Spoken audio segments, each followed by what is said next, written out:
Hello, everybody, and welcome to today's ISC2 Security Briefings webinar. Today, we're going to have a conversation. We've got a couple of gentlemen here, Dan and Mike, who are joining me. We'll have a bit of a roundtable conversation about automating email security.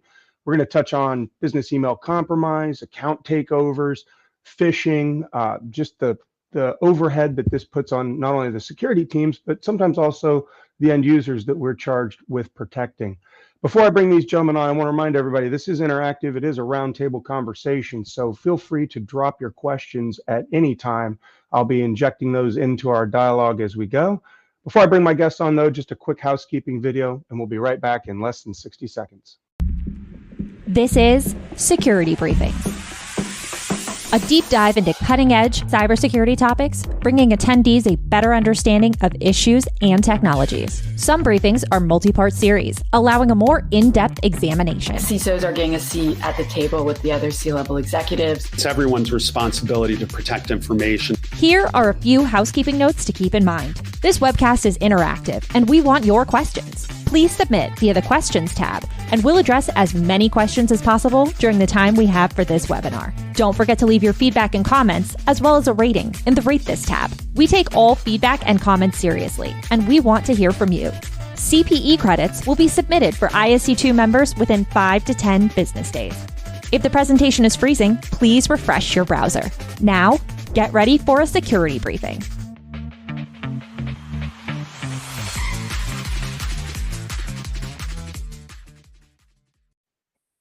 Welcome on, gentlemen. Daniel, why don't you go ahead and start off, tell people a little bit about who you are and what you do and what brought you here today. So hi, everybody. My name is Dan Nicolaisen. I work as a manager for a group called the Solutions Architects at Abnormal.ai. A bit about what I do. I end up wearing a lot of hats at Abnormal, but for the most part, organizations that I work with are looking to deprecate their use of third-party secure email gateways in tandem with implementing and deploying the Abnormal service. And so we ultimately help them kind of perform those professional and migration services. That's kind of what my primary set of responsibilities are here at Abnormal. And then just kind of more broadly, I've been here for about 5.5 years. I've been doing just email security specifically for about the last 11 or 12 years of my life. And anyway, that's just a bit about me and what I actually do here. Wow, you probably have the email RFC memorized at this point. Michael, why don't you tell the folks a little bit about where you're coming from here today? Yep, my name is Mike Schleicher. I am a system administrator at Claire Global. I've been there probably about 8 years. I started my career in IT about 20 some years ago, and I've worn different hats over the years and worked for a lot of different companies over the years. So I got exposed to a nice broad range of businesses. Outstanding. Well, gentlemen, we'll be drawing on all that experience in the 50-odd minutes that we have left here together. But, you heard my intro, business email compromise, account takeovers, phishing, and the like. It never ends, right? We see in every annual security report put out by any vendor or organization seems to say it all starts, with the email chain. I'll go for you, Dan, first, because you get to see a lot of different organizations on the day-to-day. Tell us a little bit about what you're seeing out there with regards to the attack types and there's the proliferation of this as a vector. Yeah, it is a really interesting problem because email has been around for a long time. We've all had different email security technologies for a number of years as well, and it's kind of like in spite of all of those email security technologies we've been investing in, whether that's like an email gateway or back in like on-prem days, let's stack like a firewall, an IDS, an IPS, a sandbox, all this other stuff in front of it. Is you still have this subset of messages that are making it through, and what we'll tend to see right now is that broadly from an industry perspective, you'll see claims kind of on the low end of anywhere from like 70% to upwards of like 90% plus of our security events are still being initiated through email. And again, that's in spite of those existing controls that we've had in place for decades at this point. From like a landscape perspective, we obviously see, the big term of business email compromise, or BEC. I think the FBI just released their report from last year suggesting that the number climbed to about $20 billion in losses, reported to them over the past calendar year. And so BEC is always really prevalent. In a lot of cases, we're going direct for financial loss. From a volume perspective, a lot of the stuff that I see would fall into the general category of credential phishing. Now, credential phishing can be a subset of like business email compromise, depending on how you define that term. Like, yes, a phishing message can come from like a compromised supply chain partner, for example. And the thing that stands out to me the most about like phishing right now that we see is we've seen kind of the volume in the iterative process of phishing messages, I'd say, accelerate quite a bit. Pretty much every single message seems to be like a brand new attempt, a brand new iteration of an attack. But fundamentally, when you talk about how these threats are getting crafted, what we'll see is threat actors are abusing legitimate email accounts that they've compromised. They're also abusing legitimate content platforms. And then what they're doing from kind of the victim engagement perspective is they are stacking up legitimate security controls. So take like a CAPTCHA, for example, some other bot detection and kind of bot mitigation techniques, but then they're also requiring multiple points of human interaction. So not only solving that CAPTCHA, but also performing some type of character entry or some other sort of action from the point of the end user. And what that ends up creating is the scenario where some of those traditional like payload analysis techniques, like a traditional sandbox, it can't make it through all of these steps to actually then condemn that, like, hey, yeah, we think this URL eventually leads to a phishing page. There are too many kind of steps along the way, too many points of human interaction that are required. And again, kind of underpinning all of this is abuse of legitimate platform security tools and email accounts. It makes it really, really difficult to detect this stuff. And I mean, yeah, at the end of the day, we end up with a wide array of problems, not only things like credential phishing, but also BEC. Credential phishing more on the kind of, account compromise and initial access point, and BEC more focused with, I'd say, more direct financial gain. Sorry, I rambled for a bit there. Back to you. No, that's good. That's real good, because I think that we often talk about how the bad guy, the criminal underworld, now operates like a business, right? You got initial access brokers and everything else. Now it sounds like from what you're saying about those multiple human steps, it's almost like they've hired a user experience designer now. They're just broadening the scope, which is fascinating to me, but definitely makes it harder for you guys on the defense side. Michael, what's that? Are you seeing things that are that sophisticated that are getting caught in your filtration? I would say over the last couple of years, we are seeing more sophisticated emails getting through. They are abusing a lot of the file sharing third-party applications, Microsoft, well-known vendors that we tend to trust. And I think the having Abnormal now has helped mitigate a lot of the attacks that we were seeing in the past. Conversation hijacks, using personalized emails or personal emails to send information in or look for a backdoor in. So.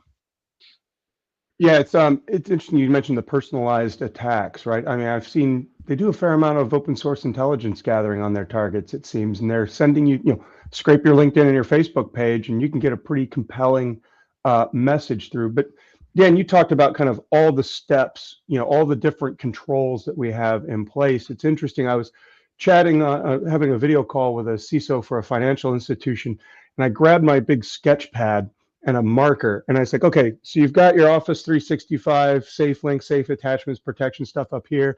And then it's going to get to your email gateway. And then it's got your next generation firewall. And then if it gets to your end user and they click a link, it's going back out through your firewall, maybe a proxy. If it pulls the malicious payload down, you hope something in there blocks it. If it doesn't, now you're reliant on your endpoint protection. If the person clicks, that's a lot of effort. That's a lot of controls. That's a lot of defense in depth, right? Just for this one place that everything's coming through. But I touched on Office 365 and all the other controls. I'm hearing more and more organizations kind of taking this belt and suspenders approach. And Mike, I'm curious, at your company, you got to rely on a lot of different things in this chain for the things to go boom, right? Or not to go boom. Are you finding that things are still getting to the end user, or and if so, are are you being able to catch and contain those? Are they so sophisticated that even these next generation tools are still causing this to be a problem? No, I mean, for us, I believe that we are catching a lot more than what we used to, and you can't block everything. You'll never block everything. Um, that's why we have the defense in depth, so that if the first piece misses, the second, the firewall lets it through, and your email server says it's good, and it gets to the end user, then we rely on our EDR at that point. Yeah, I So mean, it's kind of that's your last line, right? Well, it's except for the end user. yep, exactly. And Dan, are you seeing And this same kind of approach that you've got? I mean, this is just, like I said, it's just a handful of ports, right? Most people are probably using IMAP, but you still have this risk. Yeah, no, sorry, absolutely. And I mean, yeah, when you talk about the idea of defense in depth, and you mentioned like the belt and suspenders approach, right? Like no one solution is going to be perfect. And even in the context of like what abnormal does specifically, is it's like again, if we're still seeing the like 70, 80, 90% of our security events are initiated through email, and we have all of those controls that maybe are not preventing that phishing message from happening. Like, yeah, my firewall didn't have a reputation hit on it. My IDS or IPS didn't either. Maybe the EDR didn't pick anything up, and like the browser and then the web gateway didn't either. It's like, yeah, you end up with these really interesting challenges. And again, one of the big things that I've noticed about the way that like especially phishing gets delivered is this abuse of legitimate services and platforms and security controls makes it so that these like payload analysis techniques are becoming less and less successful at identifying that this is actually a phishing link. For example, on one of these that I saw the other week, there's a message that is being sent from like a digital card or like an e-card, like happy birthday type of card sender. It sends this message, I click on the link, and it shows me what looks like a legitimate like happy birthday card basically initially. But if I let that run for like 5 seconds, the confetti drops from the top, then I get presented with a page that says click here to access your secure document, and then I'm getting introduced to a phishing workflow. And so when you're talking about a lot of these solutions, that kind of multi-step approach, and requiring those points of human interaction, it really gets past a lot of these traditional techniques that have relied on things like threat intelligence and normal payload analysis. And I mean, like, yeah, at the end of the day, we catch a lot of stuff. We're not going to be a perfect solution, and we're definitely a part of that overall defense in depth strategy. But I mean, yeah, what we're really trying to focus on is say let's identify those email threats, those phishing links, those BEC messages in a manner that is very context heavy, that is looking at the behavior of the message rather than relying on things like static indicators of compromise, and things like traditional payload analysis in a sandbox. Yeah, really interesting problem to solve. And like, yes, the static reputation based checks are still important, they're still valuable, but this last like again 1, 2, 3% of email that is causing 70, 80, 90% of our eventual events, we got to take different approaches to try to detect these messages, because those payload analysis and threat intel heavy techniques just aren't really working the same way that they used to even just 3 or 4 years ago.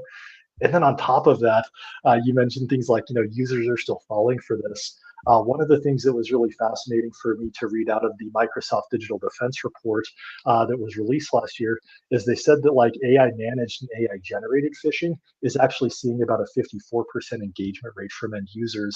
And so not only are threat actors abusing these legitimate content platforms, they're getting supercharged with AI with things like phishing as a service platforms.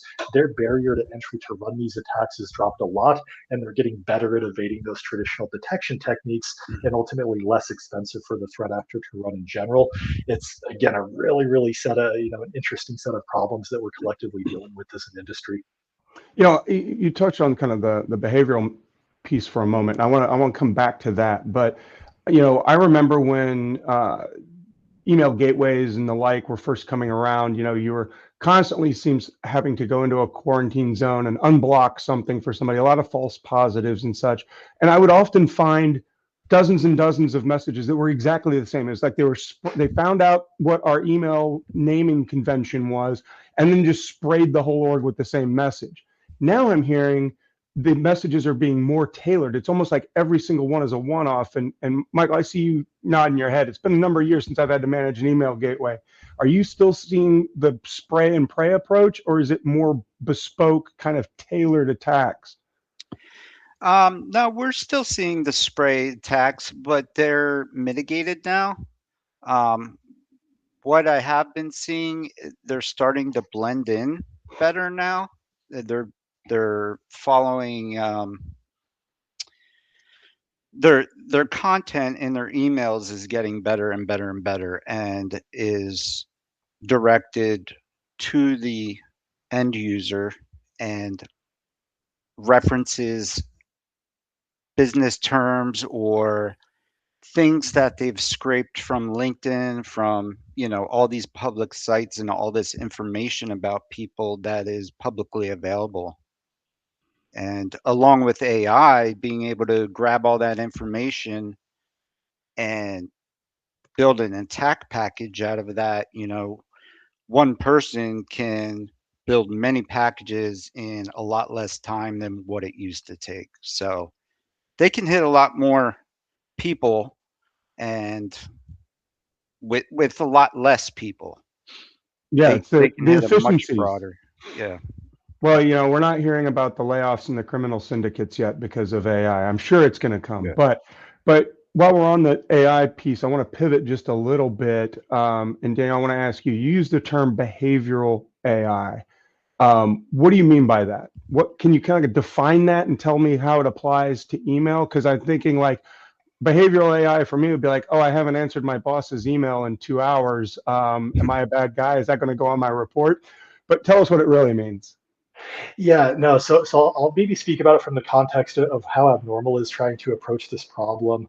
So when we talk about behaviors in an email, we're treating, the email itself as kind of an entity that we want to analyze. And from a given email that is received by a given end user from a given sender, there's a lot of contextual information that we can understand about that conversation, about that communication. And so what Abnormal is trying to do is say across the emails that we see you guys sending and receiving, we want to build and understand, what do your typical behaviors look like? Who are you normally communicating with, both internally and externally? What's the nature of those communications? One of the examples I've commonly used, especially talking about like a potential supply chain partner, is this a vendor that you work with where you're transacting money, or are you a couple of friends that work at different places that get lunch once a month? And so what Abnormal is trying to do is understand across thousands and thousands of different data signals, what do normal collaboration patterns look like, so that when we see deviations from those patterns, we can identify something, or I should say certain types of deviations are indicative of attack.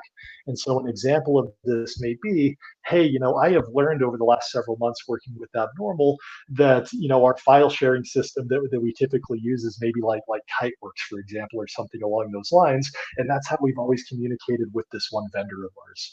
But now suddenly we have a message coming from, a SharePoint instance saying, hey, you need to click here to access the secure document. That's extremely atypical for us as an organization. And yeah, SharePoint is one of those services that's commonly abused in phishing campaigns, especially those that come from like the network subdomains, or sometimes you'll see like the compromised, supply chain partner in there. But yeah, like when we're talking about behavioral AI, fundamentally, we're trying to look for behaviors in email collaboration patterns that are indicative of attack. Sudden, increases in urgency, differences in how URLs are typically sent, the platforms that you're typically collaborating with, the nature of the conversation you're having, even things like the time of day that an email is getting sent and received. Those are all factors that we use to try to understand what's normal, so that we can identify indicators of attack from that normal baseline. That's so you're actually kind of building up a pattern library or a knowledge graph, if you will, of who talks to who and how they do it. I wish I had this for my personal email, because having just bought a house, now I'm getting all of these DocuSign, bogus DocuSign things that are coming through. Yep. And that's just, you're spot on, I think, with the platforms for collaboration.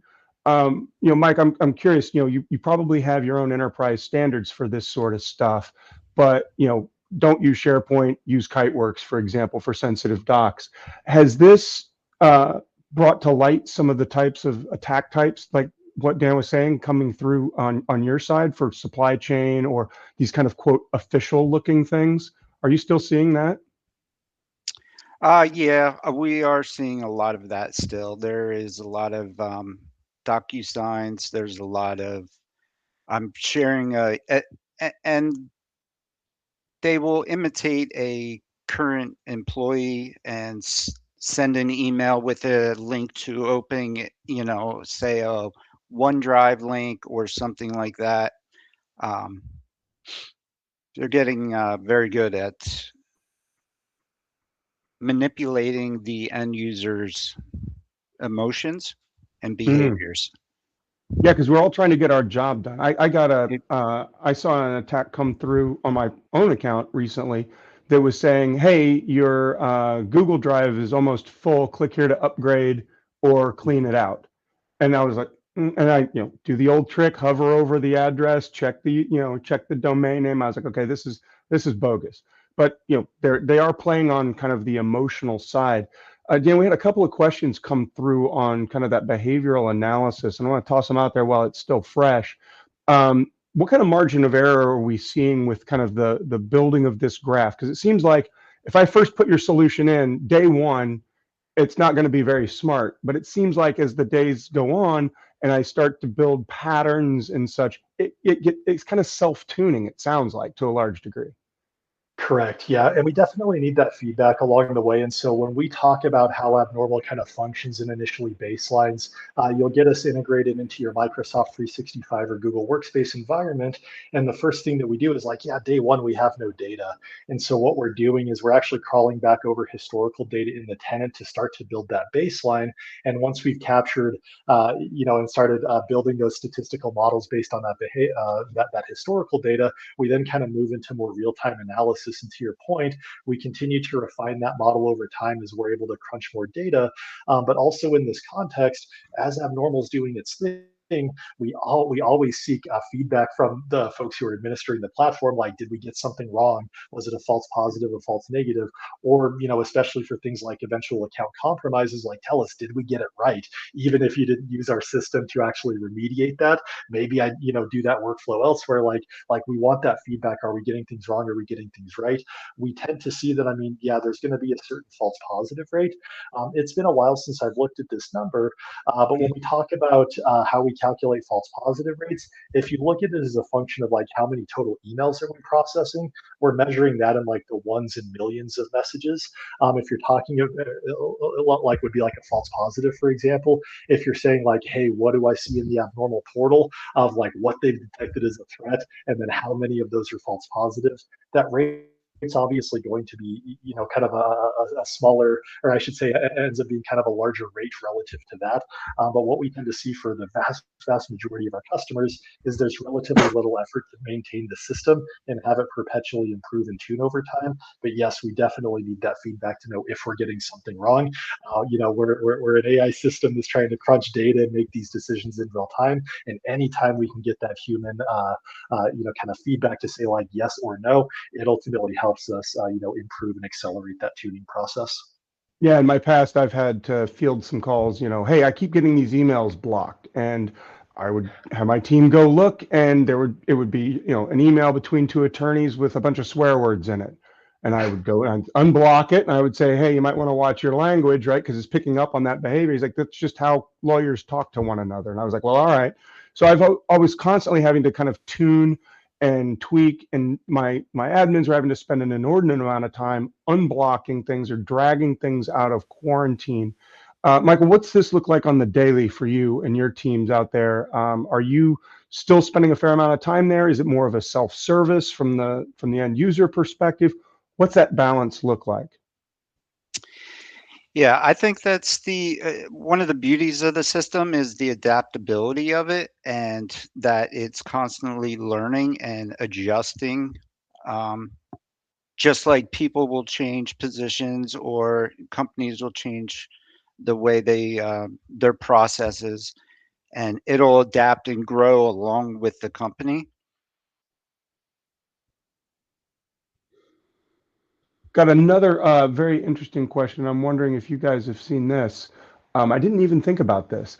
And that is calendar requests, meeting requests. They say, where a user sends a calendar invitation about training or something with something to download. We don't often think about the ancillary rest of the status bar, shall we say, in Outlook. Daniel, is this something that you're seeing out there as well? That it's not just email. Email is just the vehicle, but there's a variety of different things, from a to-do reminder to a meeting request. Are they leveraging these too? Yeah, absolutely. We've seen calendar invites being abused not only for things like malware, but things like callback phishing or toad attacks, like the Norton or Geek Squad things that are like, call this number to cancel your subscription, to more generic phishing. And so yeah, we definitely do see that type of activity taking place. And one of the ones that's been interesting, because Abnormal is the solution that we're not like out at the edge being the email gateway. We're looking for that subset of stuff that sneaks past those original controls. When we first started seeing these calendar attacks, well, Abnormal by default didn't have permissions to go to a calendar, right? So we had to add that in, because yeah, like accessing a mailbox is separate from accessing and modifying something in a calendar. And so at this point now, like our generic integration would say like, yep, we have calendar permissions, so we can remove items from the calendar, because those get split apart from the email and pasted there before we would be able to action a message normally. But yeah, it is one of those things where we definitely see abuse of things like calendar events being used to host myriad different types of unwanted and malicious content. Yeah, I didn't even think about that as well. Well, I want to ask a little bit more about the defense in depth, because we had a couple questions come in about this, and Mike, I'll direct this one over to you, right? We see with like these risk scoreboards or security scoreboards, right, where it's looking at your domain and the domains that you own and everything else. That's really bumped things like SPF, DKIM, DMARC, all of those things up to the top of kind of the low-hanging fruit here. I'm assuming you've implemented those. Did that have a measurable impact on the types or the volumes of attacks that you were getting? I believe that those help a lot with actually not emails coming into us, but emails that are going to vendors or clients. It gives the adversaries a better chance of spoofing a domain, um, and allows those to get through. And especially if they're using some type of conversation hijack along with it, then it's a pretty believable email for either the vendor or client. Let me ask you, when you say conversation hijack, we've got some folks that are on in our audience that are new to cybersecurity. Some folks have even maybe not in the cybersecurity profession. Can you tell us a little bit about what that conversation hijack looks like? So the ones that we have experienced, they will sit on a conversation. They'll get into an email and sit in a conversation and wait until that trust is built within that conversation. And they give it time. They're patient today, so they have time to wait, let that trust build, and that is when they make their mark and either try to get into a vendor or payment fraud. So one of those things, but they're very patient today and are very good at blending in to general conversations that are happening between clients and vendors. So Daniel, what's that look like? Like, what are the signals that you're looking for? Because if they're that patient, they're sitting in maybe someone's already compromised inbox, waiting, and then injecting something into that conversation. I was talking to a colleague who had a response to an incident whereby that exact same sort of thing happened, but the attacker had created rules so that certain messages were getting auto deleted, and they were now part of the official stream. How are you guys detecting that with like things like Outlook rules or Exchange or online rules, coupled with the patience that Michael's talking about? It seems like that's going to throw off your behavioral engine. Yeah, so I'll try to talk about it from a few different elements. And maybe first I'll say for that like compromised like external account, right? That's trying to like now bad guys trying to inject into the conversation. And this will answer one of the other questions that I see in chat of what are some of the other new attack patterns. This one isn't so new as it were, but it's one of those things that's always been really interesting to me. But we'll sometimes see threat actors rather than trying to like fish credentials in the traditional sense, they're just trying to get a an end user to allow an OAuth application to install or to get registered into their Outlook account.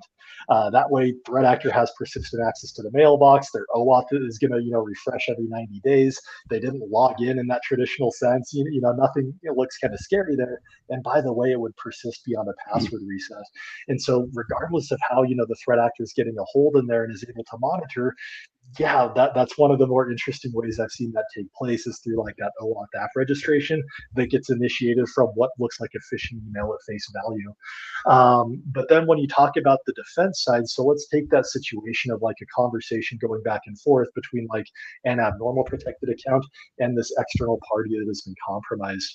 If we're staying within the same email thread, some of the patterns that we can start to identify would be deviations in language and urgency. So if the email thread has been talking about like, hey, we've got this payment coming up towards, the end of this year, and then suddenly we get, a new message on this thread that says, scratch that, you need to pay us tomorrow. By the way, we've updated our bank account.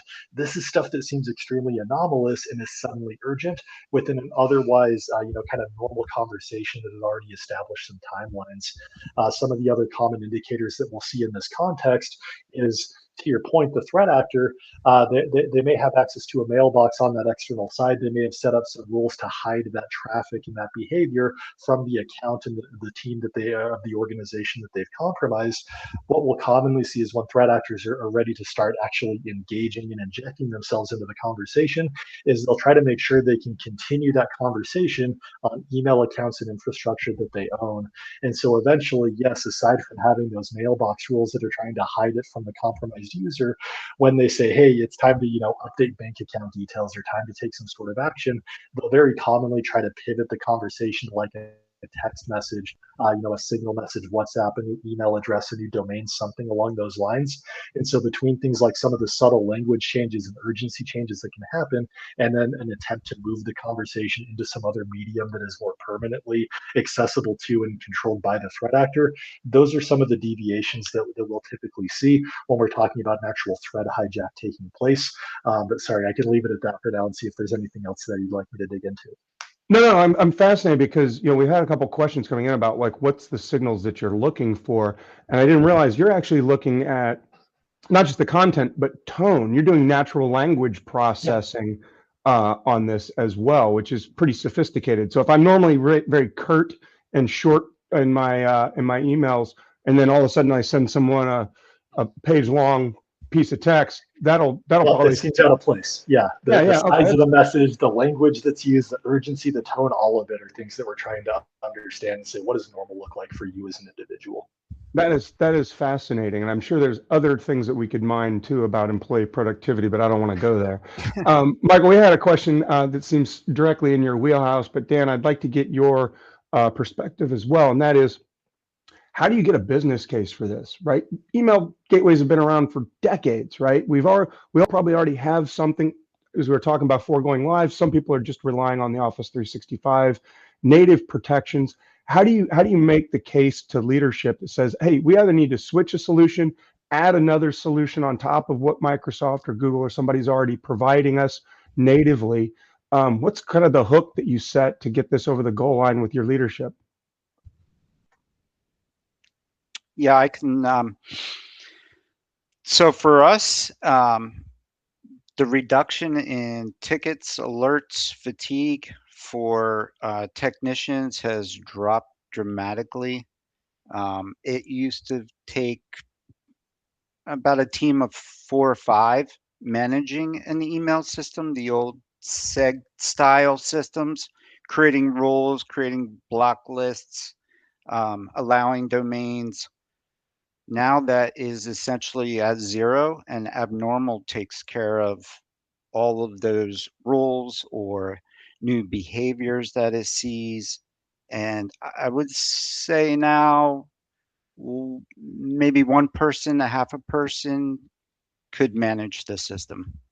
I there's been about a 90% drop in human involvement.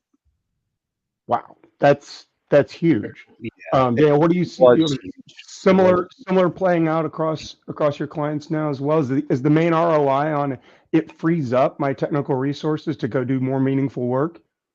Yeah, yeah, and the way, and like when I first came to Abnormal, having kind of come from that traditional email gateway background, it's like, yeah, these things do a great job. They're blocking 98, 99% of all the bad stuff that's out there, right? But that 1 or 2% creates a tremendous amount of operational burden relative to all of the other things I need to do in security. You'll typically see stats like, a typical security team is running 30, 40 plus security tools, and then the larger you get as an organization, that number might start passing 70, 80 different tools.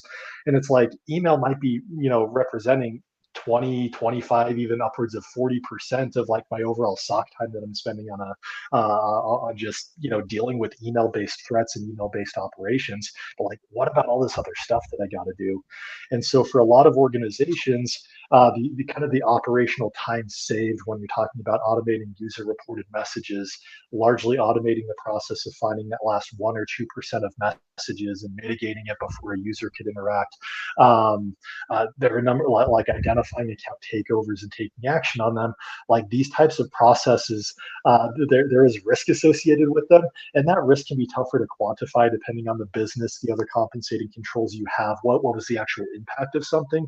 But what I'm generally seeing is, yeah, a lot of organizations are looking at Abnormal and saying, I can use this to automate a number of different email related workflows. And fundamentally, that frees us up to go deal with the other, 90 things that we also have to do as security practitioners. Yeah, there's always things getting added to the list. No matter how much you manage to knock off your to-dos, they keep piling on. And I do want to, we've had another question come through about new and novel attack patterns, plus your productivity component there, Daniel. I want to direct everybody over our attachments area. We've got two pieces that the folks of Abnormal have given us to pass along to you. One is on that Security Operations Center productivity, and the other one is specifically on some of the new and emerging email-based threats that we're seeing out there. So definitely avail yourself of those, folks. I think you'll find them very, very useful as well.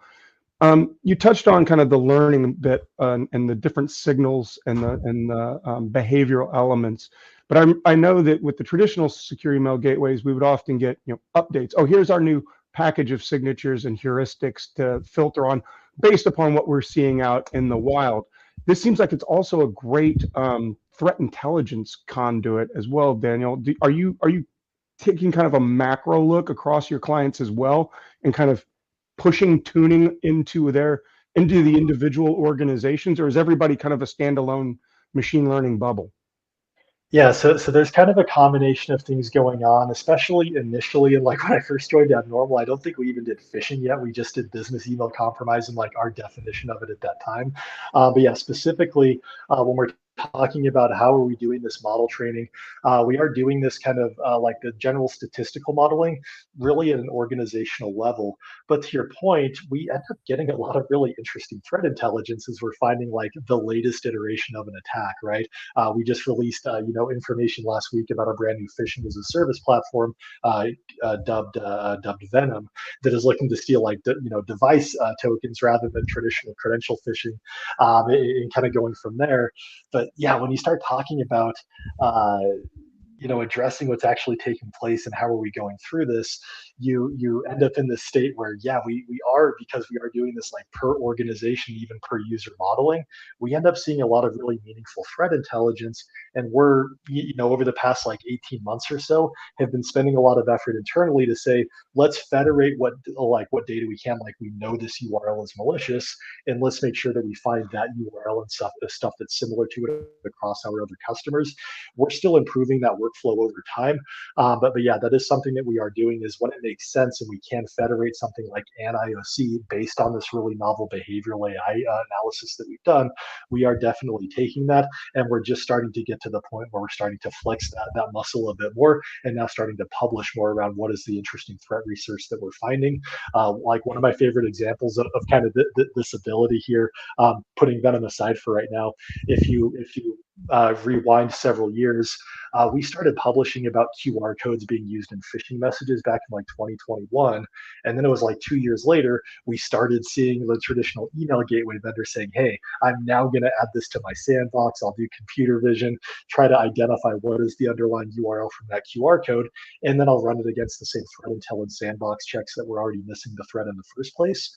And so like we do have this really interesting insight and access to really novel threat techniques, and we're just now starting to, I'd say, publish that more broadly. But yes, when we do get a strong IOC, we are leveraging that across our customers to make sure we deal with that thing everywhere. That's fascinating. I think it would be just a treasure trove of data to go through. We've had a couple questions come up on AI, and Daniel, unfortunately, it's not your AI. It's what Michael and others out there might be using.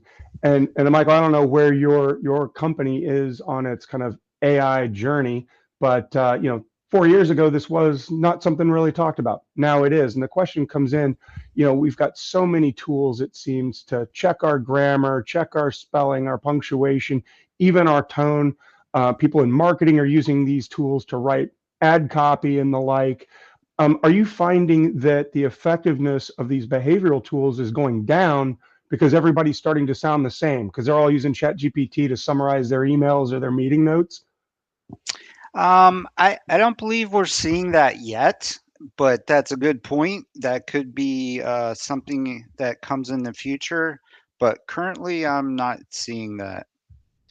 How about you, Daniel? Are you seeing that since you've got access to gajillions of organizations and mailboxes? Are you seeing that we're all starting to sound the same and it's making your job harder? Well, yeah. So I will say, and one of the examples that I used to provide to kind of help people wrap their mind around this is like I'm American. I'm from the Western U.S. Right, and I've dealt with English speakers all over the world, and we all have interesting regional dialects and certain things that we use. And one of the examples is like that I don't hear often here in the States, but I will hear elsewhere is like do the needful instead of like do what's necessary, and like those types of regional nuances are kind of disappearing. And so, yeah, it Mm-hmm. does make the challenge of natural language processing more difficult. And again, we see threat actors actively abusing those types of LLMs to generate more convincing content to get rid of things like grammatical errors, spelling mistakes, regional nuances, etc. And so ultimately on our end, aside from making sure that we can do deeper, NLP and still look at those other attributes of a message, we are also trying to identify and determine, kind of similar to what Microsoft did in that digital defense report, is hey, do we think this was AI generated, like this email as a whole, based on these common patterns that we see across AI generation, not only in our understanding of LLMs, but also the massive adoption of these services. Yeah, a lot of those types of things start to sound more similar. And so internally, we start to try to track it and look for and understand what is something that we think is likely AI generated, much like kind of that Microsoft stat of like a much higher engagement rate on AI generated phishing than in traditional phishing. Outstanding. Well, I'm sure that this cat and mouse game is going to continue for quite some time. We've already been doing it for over 30 years, it feels like. Michael, coming back around to you, some folks had some additional follow-up questions regarding kind of the ROI on this. And we talked about the kind of the longer you use it, the better it gets, unlike a toothbrush. So going back, how long does it take until you're actually above or surpassing your old gateway? Do you have to run things in tandem? Does this take 3 months before it's learning effectively, or is this something that is pretty simple from an implementation perspective? You can hit the ground running. It's pretty simple to implement. When you first implement it, there is a training period. So it will train on previous data to what I would consider a catch-up mode. But say if we were to bring in a new tenant, I usually see about a 2 to 3 week period where the end users are not necessarily trusting of the system and will triage tickets on, I was expecting this email from so and so, I haven't seen it, can you check my spam? That usually only lasts about 2 weeks because almost every time that email has never hit our system. So they start to learn that and they start to trust the system. And I think that's right there tells you the system is good, the system is doing what it should be doing, and the end users are now buying into trusting the system. That's good. And is there an educational component to this when you roll it out, or do you just kind of flip the switch and let them go? And then, but if they're onboarding into your environment, like through mergers and acquisitions, they may have questions. But that's fascinating. Only 2 weeks. Wow. I would have thought it would have taken. Well, I guess we all send a whole lot of email in our organizations, and I want to come back around to that too, Daniel. This isn't just email going in and out to third parties. This is also going inside my org, right? Correct. Yeah. Okay, so that's Yeah. gonna So we lower are. that a little bit. Yeah, we definitely are looking at that internal traffic. And I mean, to the point that Michael made, like, and as I mentioned, we'll do that historical analysis. So if you were to set up like a proof of value, or that's the term we use, like a POV or call it a POC, a POC, whatever. But if you were to set up kind of that evaluation of abnormal, you plug us in on day one. It's as simple as registering an enterprise app into your 365 or GWS environment. We do that historical baselining. For most organizations, that takes us about 1 week to get done. If you're like significantly larger, it might take us a little bit more time. But yeah, typically about a one week for us to crunch that historical data, and then we enter kind of that real time scoring mode. And what we see from a lot of organizations is we'll kind of after that 1 week kind of have an initial readout and say, hey, these are some of the things we found that are maybe still in mailboxes from that historical readout.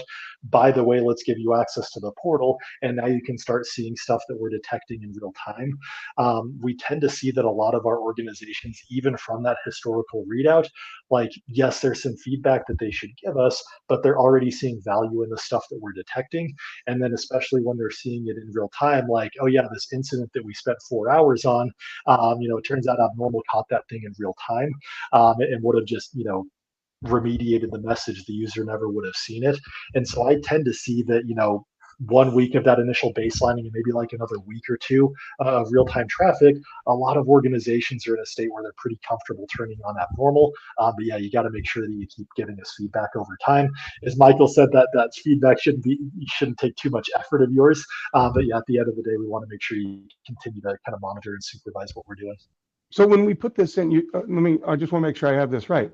You're actually going back and looking in mailboxes for mail that was delivered well before you ever got there, right? Yeah, we're typically looking back about 6 weeks in the past to kind of get like an initial sample of like what does email traffic broadly look like, and then as we hit real time, we just continue to refine that over time. So is there anything that I, as an administrator, would need to do to ensure that you're getting a high fidelity look back? Should I be doing some cleaning or some housekeeping, shall we say, on my users' accounts prior to you coming in? Or because I don't want to inject in the training phase bad data and get off on the wrong foot. You know what I mean? Yeah, it's definitely a fair point. Short answer is no. We don't tell people to do any cleanups. We understand that there are going to be items that are probably phishing messages and other threats like that that'll be part of that historical. We have a number of different means of mitigating that from our perspective so that we are not incorrectly, kind of adding phishing messages and other threats into the training model. Some of that threat intelligence that we try to cycle across, kind of those hard IOCs that we use and like, oh yeah, we definitely saw this sender, other things like that we use to make sure that we can train out in any historical data, or I should say any problems there. But yeah, we don't tell people to do any cleanup. It typically in like a Microsoft environment, it's about 1 minute of your time to allow our enterprise app to install. In Google, it probably takes 5 minutes of your time because they won't let you just consent to our application to get installed. And then after that, it's basically monitor and give us feedback. That's fascinating. I just love what I feel like I'm on the edge of another massive revolution, like everybody going to cloud. Now everything's going AI, and I love picking apart kind of some of these use cases. Michael, how does the alerting flow? Daniel talked a little bit earlier, and you as well, on kind of the reduction in headcount. Is this thing firing tickets off? Are you sending alerts to a SOC that's popping up on a SIM or some other monitoring tool? Like, how do your administrators know when they've got to actually take action versus something happening behind the scenes, like Daniel was saying about that automatic remediation? Yeah, it would be a ticket-based account takeover, usually ticket. it's a high confidence. So if the system evaluates the email and it's a high confidence due to multiple indicators, then that will generate a ticket that then we will triage and look at. That sounds a lot easier than getting hundreds of tickets from users saying, can you check my quarantine?" As things have come in.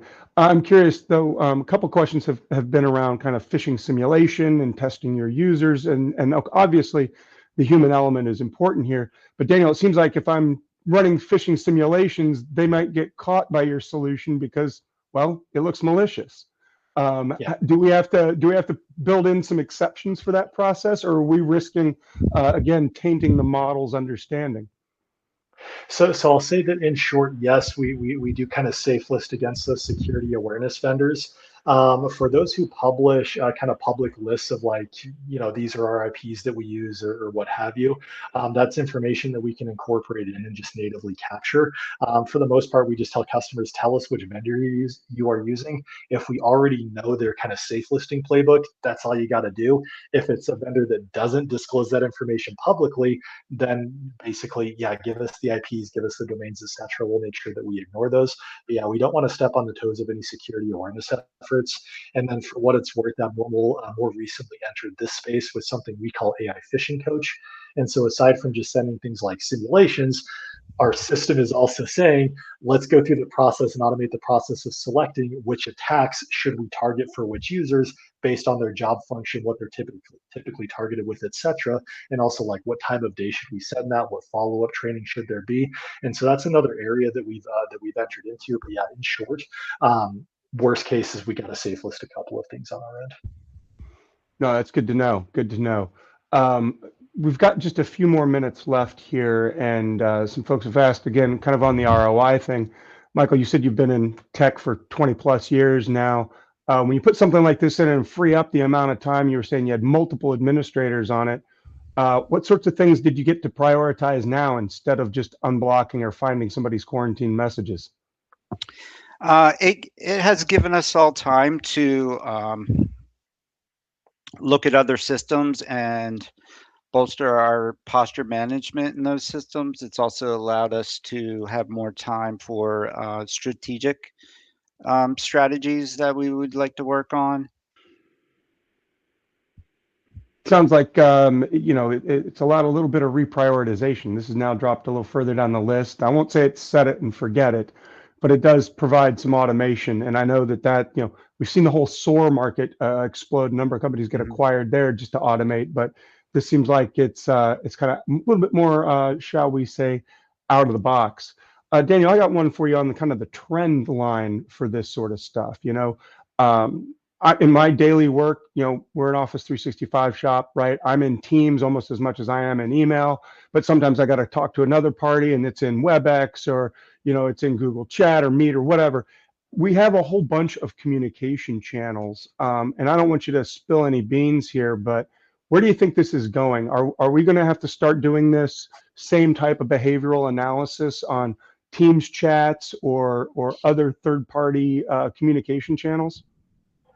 Yeah, so I think that is something where you kind of see, I'd say, interest in that increasing over time. For a number of years, solutions have offered like Teams protection. Let's analyze files for malware that get shared through Teams. Like Microsoft will do that natively, like as will Google in their version of it, right? And then there are services like ours who also offer protection for Teams. There are plenty of other vendors in this space. One of the challenges that we run into is like we can get integrated into these like corporate owned like messaging systems that aren't strictly emails, to take like Teams, for example. But once you're saying, oh yeah, now I want to plug this into like someone sharing a WebEx with me and I want Abnormal to monitor the WebEx chat that's owned by that other company, that's where stuff can get a little bit interesting. And we're not always going to have as much visibility and reach as we would like. But yeah, over time, I do think with things like Teams, Zoom chat, and plenty of others, and like even Slack for that matter, you're going to keep seeing an increase in like external connections that are being made and a continued push to collaborate in those more instant platforms rather than strictly email. And yeah, we definitely need to get visibility into those systems. There are attacks that happen across them. They're definitely not as prevalent or widespread as email is, but it is something that is increasing as a threat vector for sure. But it is a little bit more difficult because I either need to get into like internal teams communication or find a tenant that allows those external connections before I can start being really bad. Email's a lot more open to that. It's like anyone Yeah. can send anybody an email, right? And so that's where, yeah, definitely a trend and something to pay attention to. Yeah, I remember in the early days, I could telnet into a box and just type SMTP and type a message that way, right? It's a lot more complicated when you're talking about federated use across these different channels. Gentlemen, just in the interest of time, I want to kind of get your opinion, something you want to double down on for our audience, or maybe something we didn't touch on that you'd want them as a takeaway about either email security in general, attack trends you're seeing. I don't know. Mike, I'll start with you. Yeah, I would. The attack trends that we're starting to see are less malware, less links, and just regular text to trick or coerce the end user into doing some type of behavior. I think the biggest advantage of the behavioral AI system is that